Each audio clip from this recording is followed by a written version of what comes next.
Welcome back, everyone. This is day 8 of the New Testament in 90 days. I am at my cottage, so the video will be a little bit different today, but the grind does not stop. Today I'm reading Matthew 22, 23, and 24. The parable of the wedding feast, chapter 22. And again, Jesus spoke to them in parables, saying, "The kingdom of heaven may be compared to a king who gave a wedding feast for his son, and sent his servants to call those who were invited to the wedding feast, but they would not come. Again, he would send other servants, saying, 'Tell those who are invited, see, I have prepared my dinner. My oxen and my fat calves have been slaughtered, and everything is ready. Come to the wedding feast.' But they paid no attention and went off, one to his farm, another to his business, while the rest seized his servants, treated them shamefully, and killed them. The king was angry, and he sent his troops and destroyed those murderers and burned their city. Then he said to the servants, 'The wedding feast is ready, but those invited were not worthy. Go, therefore, to the main roads and invite to the wedding feast as many as you find.'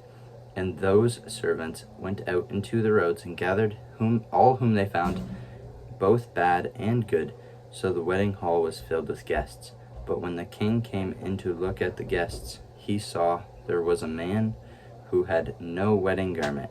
And he said to him, 'Friend, how did you get here without a wedding garment?' And he was speechless.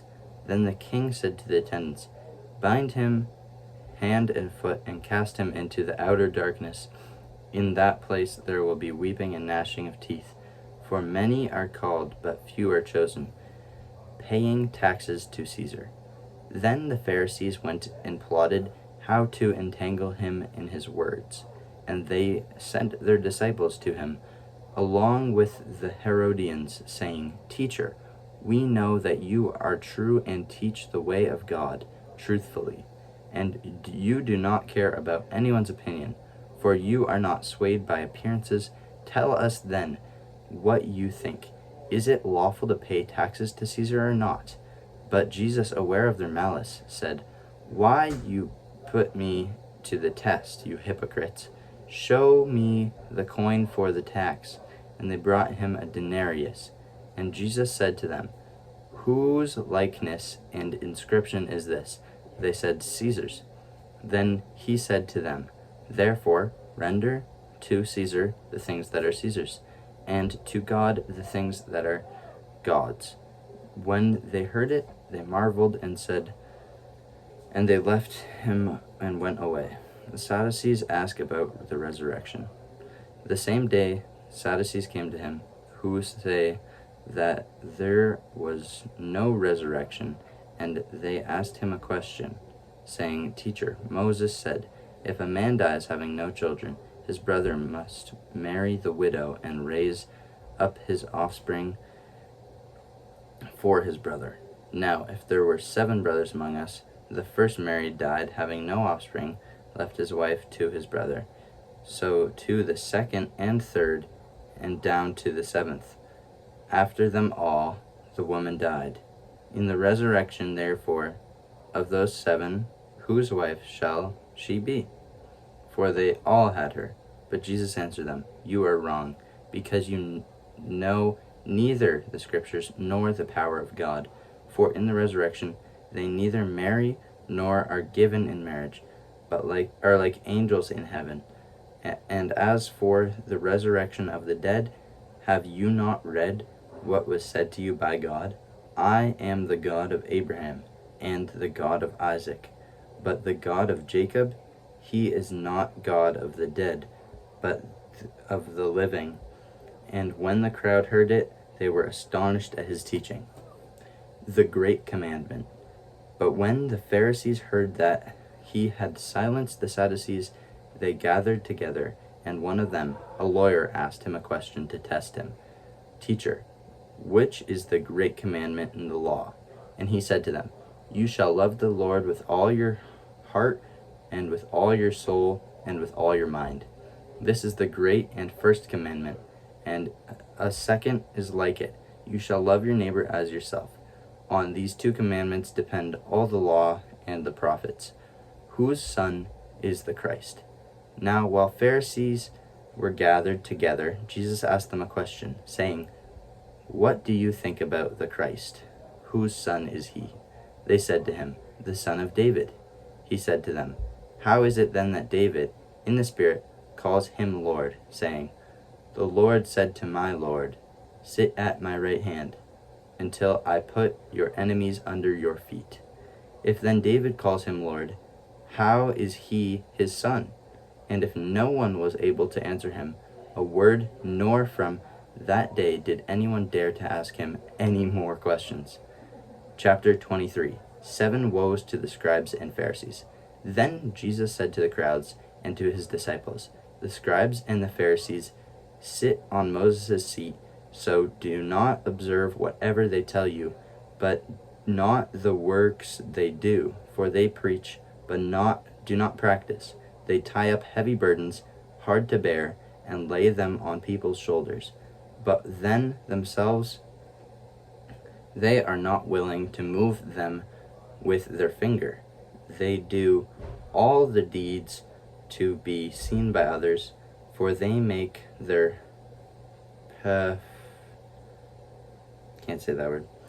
broad, and their fringes long, and they love the place of honor at feasts, and the best seats in the synagogues, and greetings in the marketplace, and being called Rabbi by others. But you are not called to be Rabbi, for you have one teacher, and you are all brothers. And call no man your father on earth, for you have one Father who is in heaven. Neither be called instructors, for you have one instructor, the Christ. The greatest among you shall be your servant. Whoever exalts himself will be humbled. Whoever humbles himself will be exalted. But woe to you, the scribes and Pharisees, hypocrites, for you shut the kingdom of heaven in people's faces. For you neither enter yourselves, nor allow those who would enter to go in.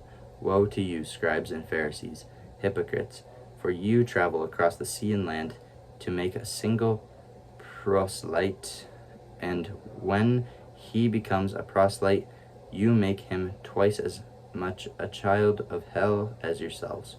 Woe to you, blind guides, who say, if anyone swears by the temple, it is nothing, but if anyone swears by the gold of the temple, he is bound by his oath. You blind fools, for which is greater, the gold or the temple that has made the gold sacred? And you say, if anyone swears by the altar, it is nothing, but if anyone swears by the gift that is on the altar, he is bound by his oath. You blind men, for which is greater, the gift or the altar that makes the gift sacred? So whoever swears by the altar swears by it and everything on it, and whoever swears by the temple swears by it and everything, and by him who dwells in it. And whoever swears by heaven swears by the throne of God and by him who sits upon it. Woe to you, scribes and Pharisees, hypocrites, for you tithe mint and dill and cumin, and have neglected the weightier matters of the law, justice and mercy and faithfulness. These you have ought to have done, without neglecting the others. You blind guides, straining out a gnat and swallowing a camel. Woe to you, scribes and Pharisees, hypocrites, for you clean the outside of the cup and plate, but the inside they are full of greed and self-indulgence. You blind Pharisee, first clean the inside of the cup and the plate, then the outside may also be clean.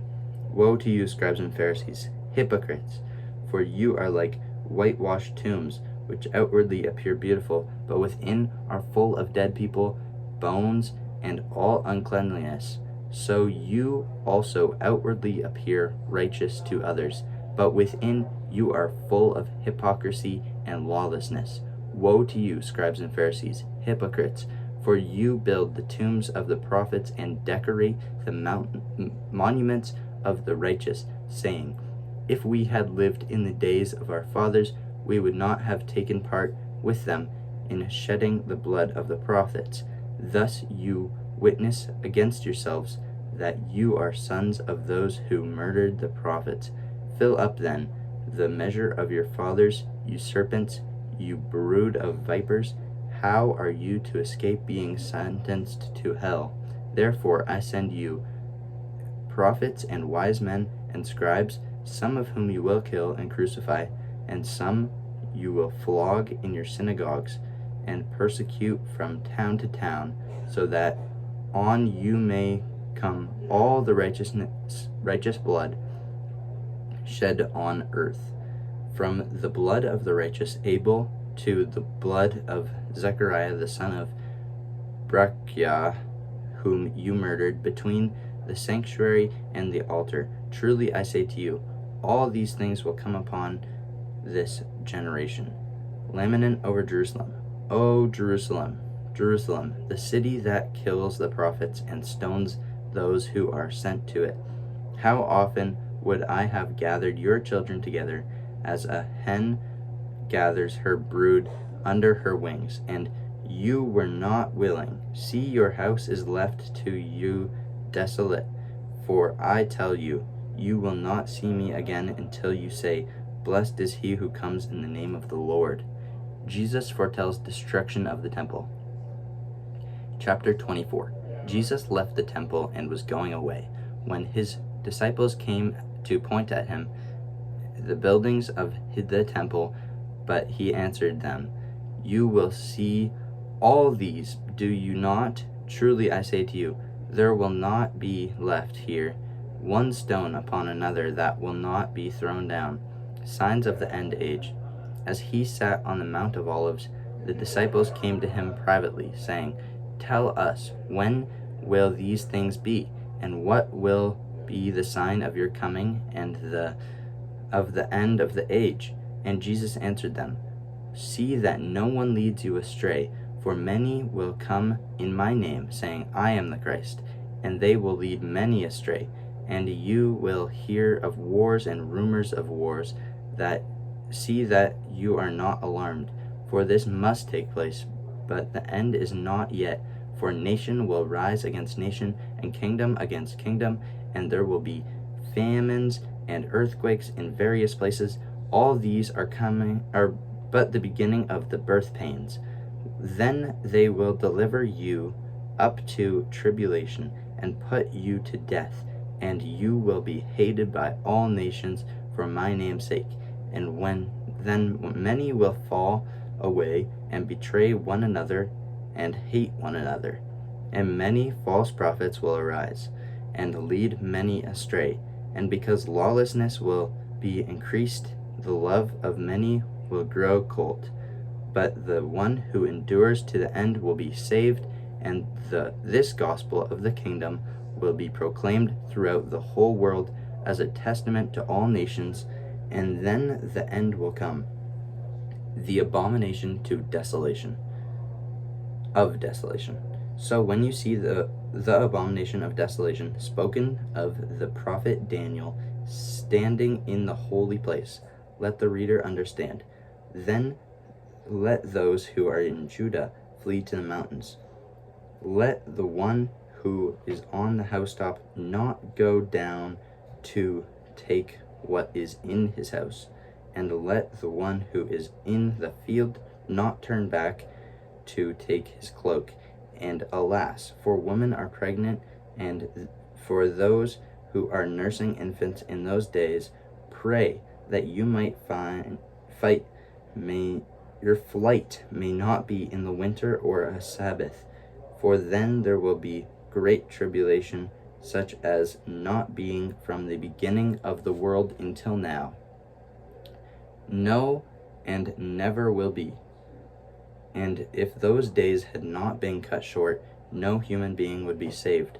But for the sake of the elect, those days will be cut short. If anyone says to you, look, here is the Christ, or there he is, do not believe it. For false Christs and fake false prophets will arise and perform great signs and wonders, so to lead astray, if possible, even the elect. See, I have told you beforehand. So if they say to you, Look, he is in the wilderness, do not go out. If they say, Look, he is in the inner rooms, do not believe it. For as the lightning comes from the east and shines as far as the west, so will the coming of Son of Man. Wherever the corpse is, there the vultures will gather. The coming of the Son of Man. Immediately after the tribulation of those days, the sun will be darkened, and the moon will not give its light, and the stars will fall from heaven, and the powers of heaven will be shaken. Then will appear in heaven the sign of the Son of Man, and then all the tribes on the earth will mourn, and they will see the Son of Man coming on the clouds of heaven with power and great glory. And he will send out his angels with a loud trumpet call, and they will gather his elect from the four winds, from one end of heaven to the other. The lesson of the fig tree. From the fig tree, learn its lesson. As soon as a branch becomes tender and puts out leaves, you know that summer is near. So also, when you see these things, you know that truly he is near, and at the very gates. Truly I say to you, this generation will not pass away until all these things take place. Heaven and earth will pass away, but my words will not pass away. No one knows the day or hour, but concerning the day and hour, no one knows, not even the angels of heaven, nor the Son, but the Father only. For as were the days of Noah, so will be the coming of the Son of Man. For as in those days before the flood, they were eating and drinking, marrying and giving in marriage, until the day when Noah entered the ark, and they were unaware until the flood came and swept them all away. So will be the coming of the Son of Man. Then 2 men will be in the field, one will be taken and one left. 2 women will be grinding at the mill, one will be taken and one left. Therefore stay awake, for you do not know on what day your Lord is coming. But know this, that if the master of your house had known in what part of the night the thief was coming, he would have stayed awake and not have left his house to be broken into. Therefore you must also be ready, for the Son of Man is coming at an hour you do not expect. Who then is faithful and wise servant, whom his master has set over his household, to give them their food at the proper time?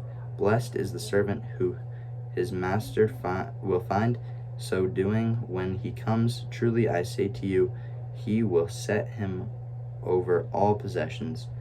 But if that wicked servant says to himself, My master is delayed, and begins to beat his fellow servant, and eats and drinks with drunkards, the master of that servant will come on the day when he does not expect him, and at an hour he does not know, and will cut him into pieces and put him with the hypocrites. In that place there will be weeping and gnashing of teeth.